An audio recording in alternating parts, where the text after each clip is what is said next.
ఆఫ్రికాలో ఎబోలా కల్లోలం ప్రపంచ దేశాల్ని కలవరపెడుతోంది. ఇప్పటికే ఎబోలాతో 90 మంది చనిపోగా వందలాది మంది వ్యాధి బారిన పడడంతో భారత్లో కూడా హై అలర్ట్ ప్రకటించారు.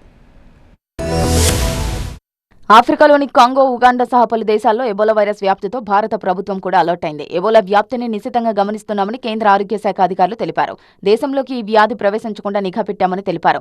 ఎబోలా వైరస్ కారణంగా కాంగో, ఉగాండాలో ఇప్పటివరకు 90 మంది ప్రాణాలు విడిచారు. మరో 300కు పైగా ఎబోలా అనుమానిత కేసులు మొదలయ్యాయి. దేశంలో ఇప్పటివరకు ఎబోలా కేసులు లేవని చెప్పింది కేంద్రం. ఎయిర్పోర్టులు, పోర్టుల్లో నిఘా పెంచాలని ఆదేశాలిచ్చింది. ప్రయాణికులకు స్క్రీనింగ్, క్వారంటైన్కు ఏర్పాట్లు చేయాలని సూచించింది.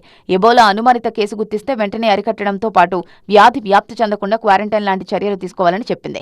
ఎబోలా వైరస్ నిర్ధారణకు పూణే ఎన్ఐవి ల్యాబ్లో పరీక్షల కోసం ప్రత్యేక ఏర్పాట్లు చేశామని, వదంతులు నమ్మొద్దని ప్రజలకు సూచించింది. దేశంలో ఎబోలా వ్యాప్తి లేనప్పటికీ అంతర్జాతీయ ప్రయాణాలు, ప్రపంచ అనుసంధానం కారణంగా భారత్ అంటువ్యాధుల ముప్పు పట్ల అప్రమత్తంగా ఉండాలని ఎయిమ్స్ డాక్టర్లు సూచిస్తున్నారు. ప్రస్తుతం దేశానికి ఎబోలా ముప్పు తక్కువగానే ఉందన్నారు. గతంతో పోలిస్తే దేశంలో పటిష్టమైన విమానాశ్రయ స్క్రీనింగ్ వ్యవస్థలు, వ్యాధి నిఘా యంత్రాంగాలు ఉన్నాయన్నారు. WHO కూడా ఇప్పటికే హెల్త్ ఎమర్జెన్సీ ప్రకటించింది.